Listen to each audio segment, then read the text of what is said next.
Paragraph जो गौ है, आत्म साक्षात्कार का मुख्य साधन योगाभ्यास है। प्रख्यात शिक्षाविद कुशल राजनीतिज्ञ डॉक्टर संपूर्णानंद जी कहते हैं कि आत्म साक्षात्कार का मुख्य साधन योगाभ्यास है। अर्थात आत्मिक ज्ञान, आत्म साक्षात्कार का मतलब अपनी आत्मा का साक्षात्कार, अर्थात आत्मिक ज्ञान को प्राप्त करना। योगाभ्यास मतलब योग का अभ्यास। प्रतिदिन अगर हम योग करते हैं, योग साधना करते हैं, तो उससे हम अपनी आत्मा का साक्षात्कार करते हैं, उससे हम अपनी आत्मा का ज्ञान प्राप्त करते हैं, आत्मिक ज्ञान प्राप्त करते हैं। किससे आत्मिक ज्ञान प्राप्त होगा? योगाभ्यास करने से, योग का अभ्यास डालने से। योगाभ्यास सिखाने का प्रबंध राज्य नहीं कर सकता। प्रत्येक व्यक्ति को योगाभ्यास सिखाने का काम राज्य सरकारें नहीं करती हैं। योगाभ्यास आदमी खुद से करता है, अपनी मर्जी से करता है।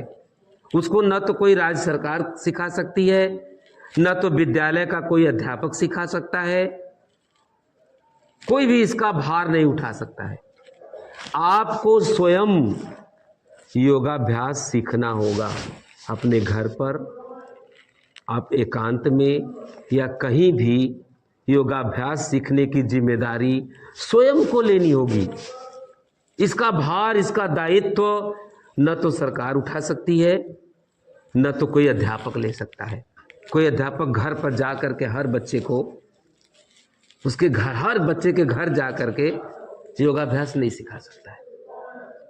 हाँ, वो मार्गदर्शन कर सकता है, वो आपको एक विवेक, एक ज्ञान दे सकता है, लेकिन घर घर जा कर के वो समझा नहीं सकता है।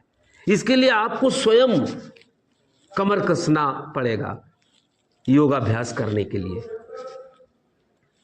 जो इस विद्या का खोजी होगा वो अपने लिए गुरु ढूंढ लेगा।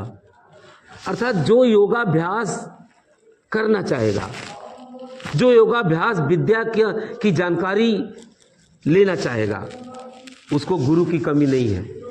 वो कहीं से भी गुरु खोज करके उससे ज्ञान प्राप्त कर लेगा।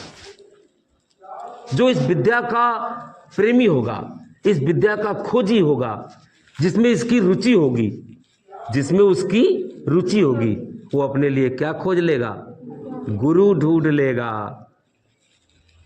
परंतु इतना किया जा सकता है, और यही समाज और अध्यापक का कर्तव्य है कि व्यक्ति के अधिकारी बनने में सहायता दी जाए, अनुकूल वातावरण उत्पन्न किया जाए। अध्यापक अपनी जिम्मेदारी से भाग नहीं सकता।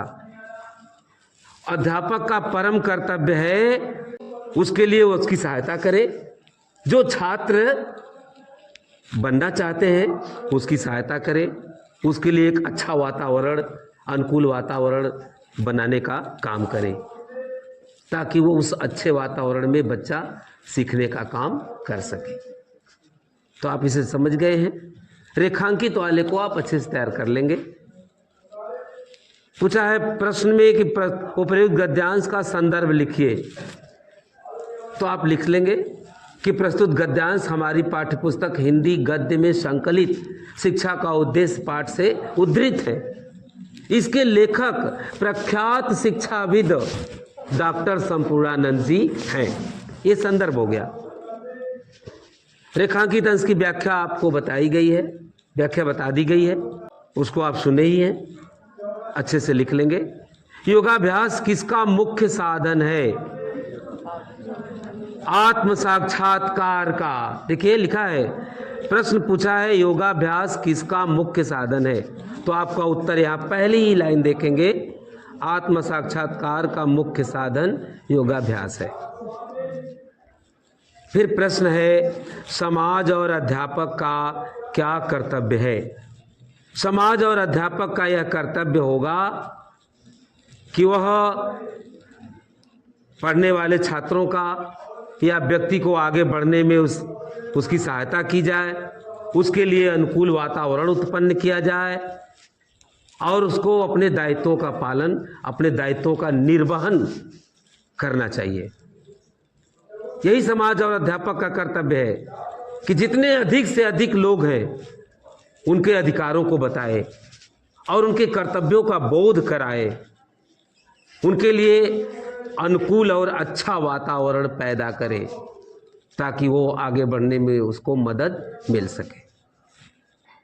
लिखा है उपर्युक्त गद्यांश का आशय स्पष्ट कीजिए। तो इस गद्यांश का आशय यह है कि आत्म साक्षात्कार प्राप्त करने का सबसे बड़ा साधन योग का अभ्यास करना है।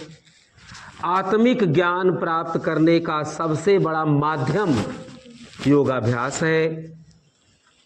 और इसमें बताया गया कि योगाभ्यास सिखाने का काम राज्य सरकारें या पाठशाला का शिक्षक नहीं करता, स्वयं इसकी जिम्मेदारी लेकर आगे आपको बढ़ना पड़ेगा। और इस गद्यांश में यह भी बताया गया है कि समाज और अध्यापक का कर्तव्य है कि व्यक्ति को अधिकारों को बताया जाए, उसके कर्तव्यों को बताया जाए और उसकी हर तरह से सहायता किया जाए और उसके लिए एक अच्छा वातावरण उत्पन्न किया जाए। इस तरह से आप इसको अच्छे से तैयार करेंगे